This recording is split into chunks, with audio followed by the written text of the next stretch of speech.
सर्दी गर्मी और सुख दुख में और मान और अपमान में जिसके अंतःकरण की वृत्तियां शांत हैं अर्थात विकार रहित हैं, ऐसे स्वाधीन आत्मा वाले पुरुष के ज्ञान में सच्चिदानंदघन परमात्मा सम्यक प्रकार से स्थित हैं। नमस्कार, जय श्री कृष्ण। कल तक हमने श्रीमद् भगवद गीता के 6वें अध्याय आत्म संयम योग के 1 से लेकर 4 तक के श्लोक व उनका हिंदी में व्याख्यान सुना, जिनमें 1 से लेकर 4 तक के श्लोकों में कर्म योग विषय और योग रूढ़ पुरुष के लक्षण के बारे में सुना। आज हम 5 से लेकर 10 तक के श्लोक व उनका हिंदी में व्याख्यान सुनेंगे, जिनमें 5 से लेकर 10 तक के श्लोकों में आत्म उद्धार के लिए प्रेरणा और भगवत प्राप्त पुरुष लक्षण के बारे में सुनेंगे।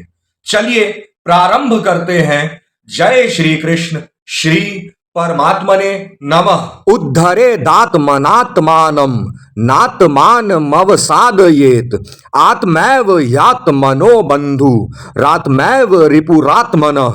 बन्धुरात्मात्मनस्तस्य येनात्मैवात्मना जितः अनात्मनस्तु शत्रुत्वे वर्तेतात्मैव शत्रुवत् जितात्मनः प्रशान्तस्य परमात्मा समाहितः।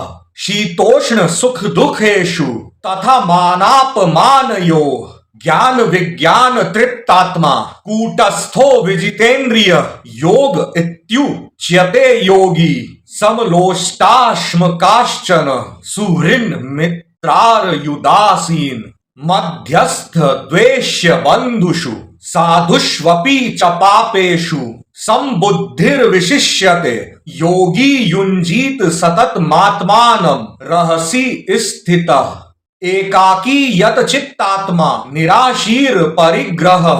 यहां पर पूर्ण होते हैं 5 से लेकर 10 तक के श्लोक। चलिए अब इनका हिंदी में व्याख्यान सुनते हैं। यह योग रूढ़ता कल्याण में हेतु कही गई है, इसलिए मनुष्य को चाहिए कि अपने द्वारा अपना संसार समुद्र गति से उद्धार करे और अपने आत्मा को अधोगति में न पहुंचाए, क्योंकि यह जीवात्मा आप ही तो अपना मित्र है और आप ही तो अपना शत्रु है, अर्थात और कोई दूसरा शत्रु या मित्र नहीं है। उस जीवात्मा का तो वह आप ही मित्र है जिस जीवात्मा द्वारा मन और इंद्रियों सहित शरीर जीता हुआ है, और जिसके द्वारा मन, इंद्रिय और शरीर नहीं जीता गया है, उसके वह आप ही शत्रु के सदृश शत्रुता में बरतता है। अब आगे श्री कृष्ण भगवान कहते हैं, हे अर्जुन, सर्दी गर्मी और सुख दुख में और मान और अपमान में जिसके अंतःकरण की वृत्तियां शांत हैं अर्थात विकार रहित हैं, ऐसे स्वाधीन आत्मा वाले पुरुष के ज्ञान में सच्चिदानंदघन परमात्मा सम्यक प्रकार से स्थित हैं, अर्थात उसके ज्ञान में परमात्मा के सिवा कुछ है ही नहीं, जिसका अंतःकरण ज्ञान विज्ञान से तृप्त है, जिसकी स्थिति विकार रहित है, जिसकी इंद्रियां भली भांति जीती हुई हैं और जिसके लिए मिट्टी पत्थर सुवर्ण समान है, वह योगी युक्त अर्थात भगवत प्राप्त है, ऐसा कहा जाता है। जो पुरुष सुहृद मित्र वैरी उदासीन मध्यस्थ द्वेषी और बंधु गणों में तथा धर्मात्माओं में और पापियों में भी समान भाव रखने वाला है,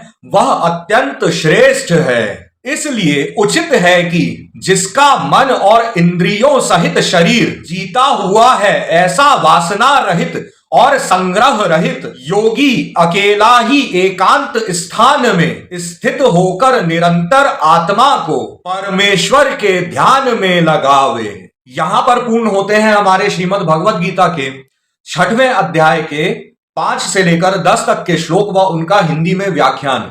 आगे की श्रीमद् भगवद गीता सुनने के लिए हमारे साथ जुड़े रहें और कल तक की प्रतीक्षा करें। कमेंट में जय श्री कृष्ण राधे राधे लिखते रहिए। आप सभी का बहुत बहुत धन्यवाद।